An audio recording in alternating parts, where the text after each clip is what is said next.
Halo, apa kabar? Salam olahraga teman-teman semua.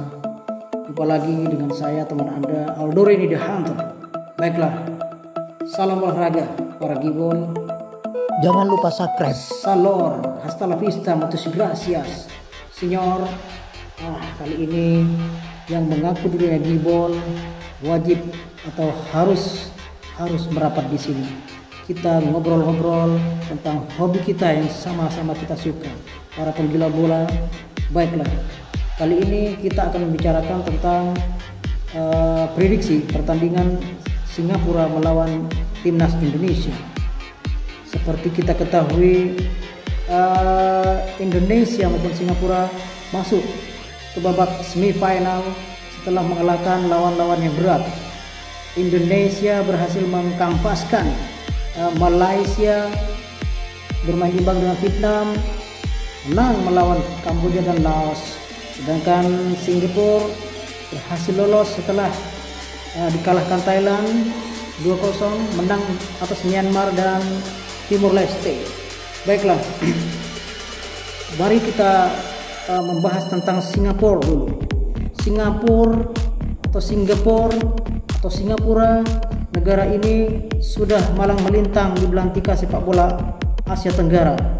Percaturan SEA Games ataupun Piala Tiger ataupun yang sekarang disebut Piala AFF, Singapura selalu tampil sebagai pemain utama, ya, di mana mereka berhasil menjuarai Piala AFF ini termasuk yang terbanyak. Mereka menjuarai 4 kali. Menjuarai Piala AFF sebanyak 4 kali, kalah 1 daripada Thailand karena Thailand berhasil menjuarai sampai 5 kali. Baiklah, Singapura adalah negara dengan kekuatan sepak bola yang patut kita perhitungkan. Ada beberapa pemain bintang di sana. Sejak zaman dulu kita mendengar, sejak zamannya Timmy Dixon, mereka melakukan perubahan besar-besaran dengan mendatangkan atau menaturalisasi beberapa pemain dari luar. Mereka atau negara Singapura ini adalah negara yang pertama mengadakan naturalisasi sehingga ditiru oleh beberapa negara di Asia Tenggara. Nah, bahkan jauh sebelum itu, di tahun 80-an, nama beberapa pemain Singapura sempat mencuat harum, umumnya di Indonesia, ya. Kita tahu Fandi Ahmad dan David Lee pernah malang melintang di belantika Galatama, ya, liga nomor 1 di Indonesia ketika itu. Mereka, David Lee dan Fandi Ahmad, memperkuat Niat Mitra. Kan setelah di Niat Mitra, Fandi Ahmad merambah ke sepak bola Eropa.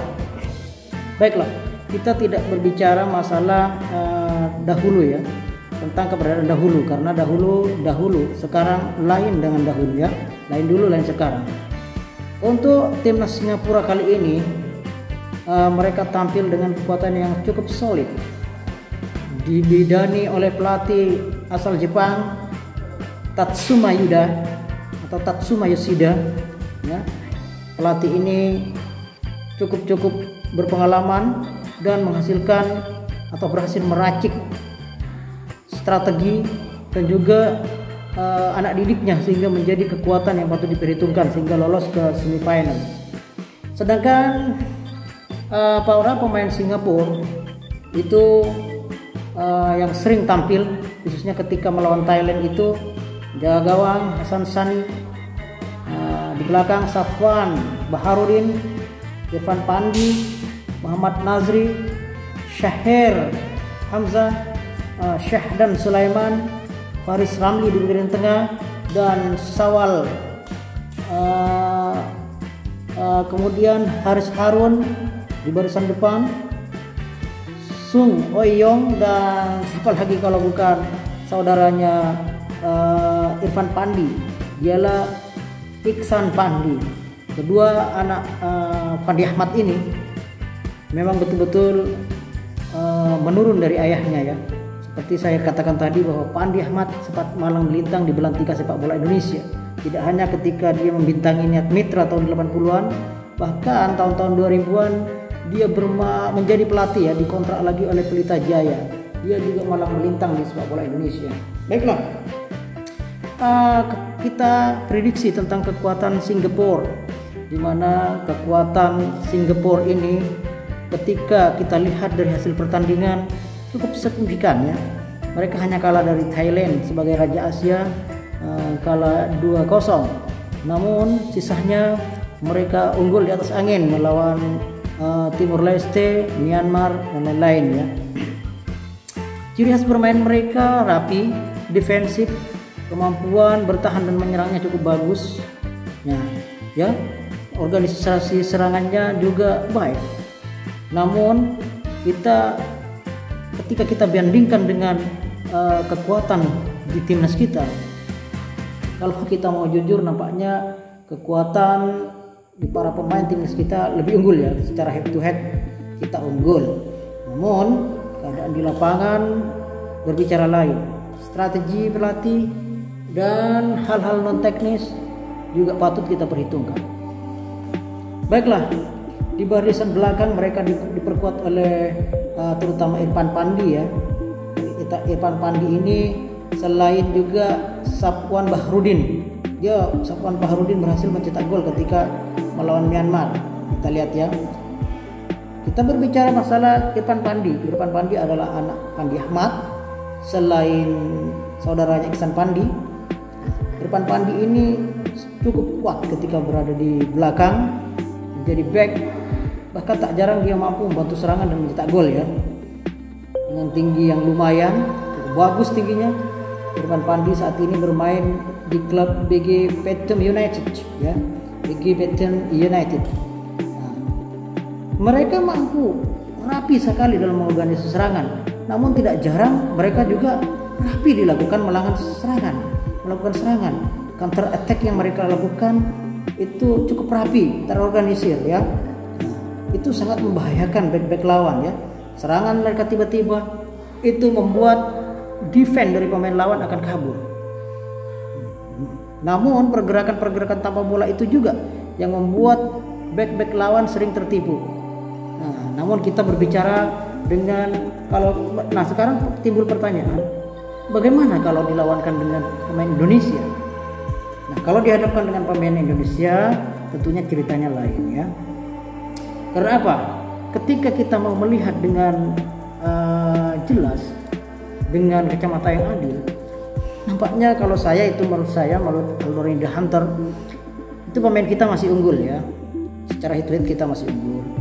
Baik dari stamina, baik dari skill individu dan kerapian tim. Kalau menurut saya kita masih unggul. Kenapa kita bisa dipandang masih unggul?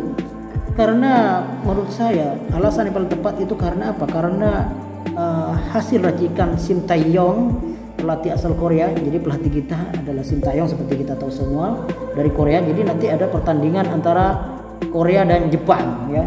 Anggaplah sumo melawan karate. Ya, Shin Tae-yong ini saya sangat kagum sekali. Dia sangat pandai, jenius sekali ya. Sering melakukan tipuan-tipuan atau strateginya sulit dibaca ya. Kamuflasenya bagus, kadang diremehkan oleh musuh, tapi ketika tampil lain gitu ya.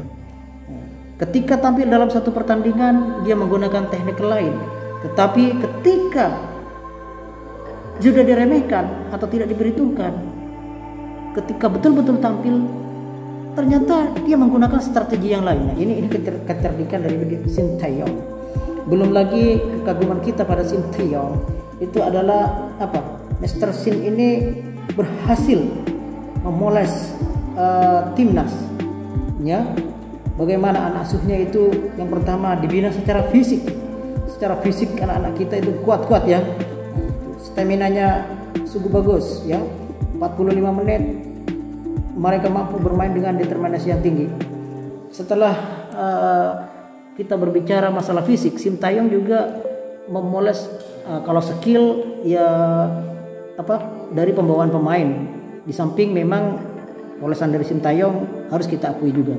Strategi bermain, kekompakan cukup bagus. Ini yang dibenahi oleh Shin Tae-yong lagi ya. Di samping itu kerapian serangan. Nah, itu kalau kelebihan pemain kita itu lagi kalau menurut saya itu apa? Yang dapat kita banggakan itu mereka mampu menyerang dengan tiba-tiba. Counter attack-nya ya itu hampir tidak terbaca. Setelah kita akui kita tidak memiliki striker murni ya, striker yang murni, yang pembunuh seperti Cristiano Gonzalez misalnya atau Bambang Pamungkas. Kalau di luar negeri saya itu sangat kagum dengan dulu Filippo Inzaghi. Nah itu striker murni itu ya, atau Lionel Messi saat ini ya. Namun kepandaian Sintayong ini, meskipun kita tidak memiliki striker yang benar-benar murni, seperti kita ketahui Irfan Jaya ya, Irfan Jaya itu kan winger sebenarnya.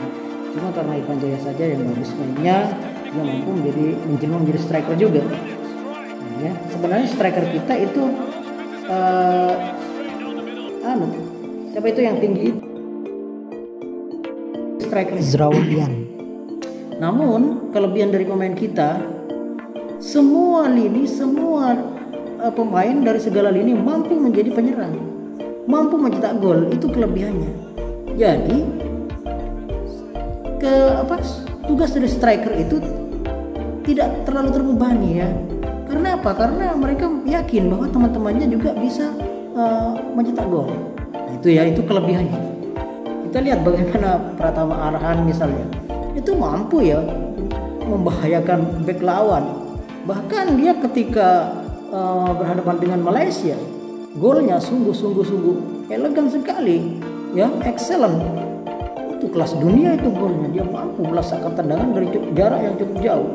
Nah itu kelebihan timnas. Jadi ketika mereka melakukan counter attack ya, ketika kita melakukan serangan dengan rapi, terorganisir, dengan teamwork yang begitu rapi, itu tidak disangka-sangka ketika striker kita dijaga, dimatikan, di-defend oleh lawan dengan man to man yang sangat ketat, itu kita mampu coming from behind ya. Serangan mampu dengan coming from behind.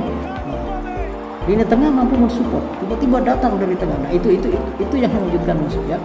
Jadi kalau kita lihat, kalau kita kalkulasi secara head to head, misalnya penyerang Singapura yang nanti akan diwakili insyaallah oleh Iksan Pandi dan juga mungkin Song Euyang, itu nampaknya masih akan bisa digunakan oleh Bahruddin Arianto ataupun Elkan Bagot ataupun siapa saja yang dipasang di belakang ya, menurut strategi dari Sintayong.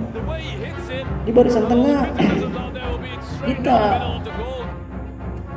nampaknya tidak perlu merasa khawatir ya, tidak terlalu merasa khawatir karena pemain tengah Dewangga, Evan Dimas Darmono sendiri ataupun siapa saja yang dipasang.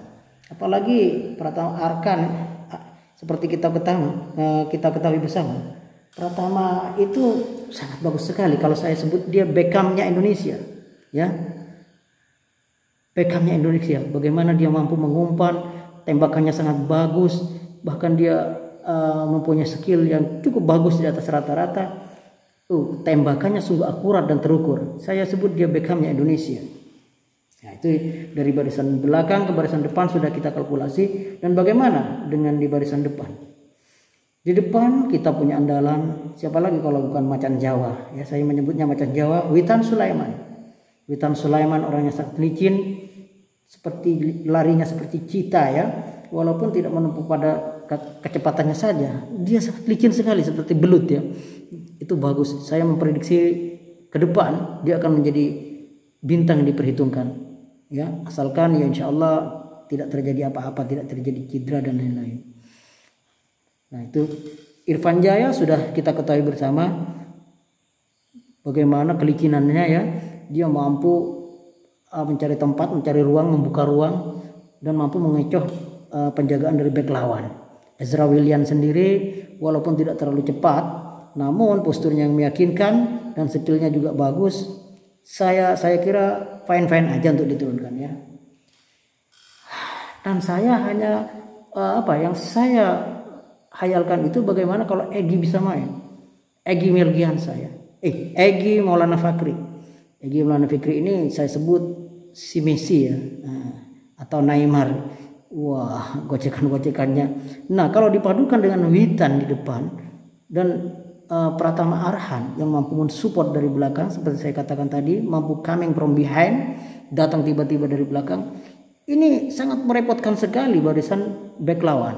Nah, hal semacam ini kalau betul-betul berjalan seperti yang kita prediksi, mungkin mencetak gol di atas 2, ya, mencetak di atas 2 gol masih bisa-bisa saja, ya. Namun hal ini bukan paten. Karena apa? Karena situasi di lapangan bola itu bundar, ya. Nah, tidak semua seperti yang kita bayangkan. Nanti barangkali ada hal-hal non teknis yang di luar perkiraan. Tapi kalau berjalan seperti perkiraan kita, ya nampaknya kita masih unggul. Cuma untuk memprediksi skor, saya tidak mau, ya. Namun insya Allah kalau berjalan seperti skenario mungkin di atas 2-0. Ataupun kita tidak tahu bagaimana, karena apa? Strategi pelatih. Nah, bagaimana ketika melawan Vietnam saja, pelatih Sintayong ini cukup pandai. Dia berkamuflase seolah-olah Indonesia itu betul-betul di bawah angin begitu. Sepertinya pemain-pemainnya itu skillnya hanya seperti itu. Tetapi ketika pada melawan Malaysia dikerahkan habis-habisan, itulah tampil Indonesia yang sebenarnya. Nah, jadi ketika melawan Singapura, saya tidak tahu taktik apa yang akan digunakan oleh sang jenius itu, Sintayong, Mr. Sin. Sulit kita baca, ya, karena dia di samping mempunyai skill kepelatihan yang cukup bagus, profesional, dia juga mempunyai kecerdasan yang tinggi. Jadi bagi para gibol, kalau menurut prediksi saya Indonesia masih di atas angin. Ya, baiklah, sampai di sini dulu. Semoga timnas tidak ada apa-apa dengan timnas, dengan para pemain sehat-sehat saja, berjalan seperti apa yang kita inginkan. Elkan Bagot, Fahrudin di belakang mampu bermain dengan rapi defensif. Di tengah Pratama Arhan dan kawan-kawan, Ivan Dimas Darmono mampu bermain melaksanakan tugasnya dengan baik, bertahan ke belakang dan mampu menyuplai bola ke depan. Dan barisan penyerang saya harapkan mampu menjadi singa-singa yang ganas, tembak-tembak yang tajam untuk menusuk mengobrak-abrik pertahanan lawan. Baiklah, salam olahraga. Buenos dias, hasta la vista, señor. Muchas gracias dari saya Aldorin de Hunter.